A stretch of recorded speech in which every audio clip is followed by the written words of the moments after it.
नमस्कार। जय श्री कृष्ण। साथियों, हमारी आज की कथा का विषय है कि निष्काम प्रेम और दृढ़ विश्वास परमात्मा को साकार कर देता है। नामदेव चरित्र में एक कथा आती है। नामदेव जी जब 5 वर्ष के थे, उनके घर विठलनाथ जी की सेवा थी। पिताजी सेवा करते, नामदेव जी पास बैठे हुए देखा करते थे। एक बार पिताजी को काम से कहीं बाहर जाना पड़ा, तो पिताजी ने कहा कि बेटा नामदेव, कल मुझे बाहर जाना है और कल तुम्हें ही सेवा करनी है। नामदेव जी ने कहा कि पिताजी, मैंने तो आज तक सेवा नहीं की, सेवा कैसे करते हैं? तो पिताजी बताते हैं कि ठाकुर जी अभी शयन कर रहे हैं, कल सवेरे जल्दी उठकर सारी तैयारी करके ताली बजाकर कीर्तन करते हुए तुम ठाकुर जी को जगाना। जगाने के बाद सिंहासन पर विराजमान करना और आचमन कराना।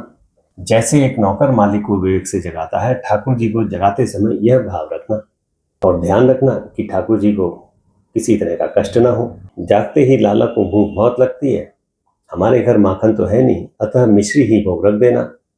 मैं तो श्रृंगार के बाद ठाकुर जी को दूध भोग अर्पण करता हूँ और यह निवेदन करता हूँ कि मंगल और श्रृंगार का भोग इसे ही समझें।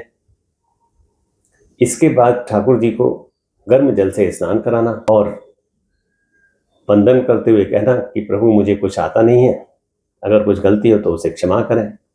मानव में दोष तो बहुत होते हैं, लेकिन मानव को अपने दोष गुण सरीखे नजर आते हैं। स्नान के बाद वस्त्र पहनाना और श्रृंगार धरना। श्रृंगार कराने से मन शुद्ध होता है। जिनके पास लक्ष्मी है, उन्हें लक्ष्मी का उपयोग नारायण सेवा में करना चाहिए। जहां नारायण सेवा में लक्ष्मी का उपयोग होता है, वहां लक्ष्मी अखंड रूप से विराजमान होती है। श्रृंगार के बाद ठाकुर जी को दर्पण दिखाना। दर्पण दिखाते समय यदि ठाकुर जी मुस्कुराएं तो समझना कि आज श्रृंगार अच्छे से हुआ है और ठाकुर जी प्रसन्न है। इसके बाद ठाकुर जी के श्री चरणों में तुलसी अर्पण करना। श्रृंगार के बाद ठाकुर जी को भूख लगती है, तब उन्हें ठाकुर जी को दूध अर्पण करना और उन्हें प्रसन्न करने के लिए कीर्तन करना। नामदेव जी ने पूछा, क्या ठाकुर जी दूध पीते हैं? तो पिताजी ने कहा, हाँ, क्यों नहीं। प्रेम से अर्पण करने पर वे अवश्य स्वीकारते हैं। बालक नामदेव के मन में यह बात स्थित हो गई। बाद में घर में रसोई में जो भी कुछ तैयार हो, थाल में सजाकर प्रभु को अर्पण करना और वंदन करते हुए कहना कि प्रभु, आपका दिया ही आपको अर्पित कर रहा हूं, कृपया ऐसे अरोगें। उसके बाद ठाकुर जी को थोड़ा जल अर्पण करना और फिर आरती करना। आरती करने के बाद शयन करा देना। ऐसा कहकर पिताजी चले गए। दूसरे दिन सवेरे नामदेव जी जल्दी उठ गए और उठकर सारी तैयारी करके उन्होंने ठाकुर जी को जगाया। जगाने के बाद स्नान कराया और श्रृंगार धराया।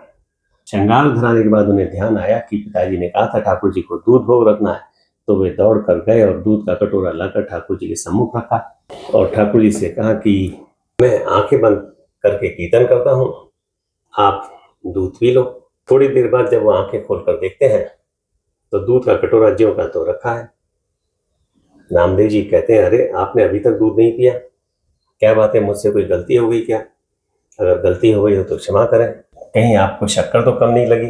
तो उन्हें ऐसा प्रतीत होता है कि ठाकुर जी सिर हिला रहे हैं, तो वे दौड़ कर जाके और शक्कर लाकर दूध में मिलाकर ठाकुर जी के सम्मुख रखते हैं और बोलते हैं कि अब आपको अच्छा लगेगा, अब दूध आप पी लो और मैं आंखें बंद करके फिर से कीर्तन करता हूँ।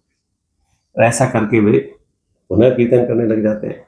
थोड़ी देर बाद जब वह पुनः आंखें खोलकर देखते हैं तो दूध का कटोरा वैसा ही रखा हुआ है।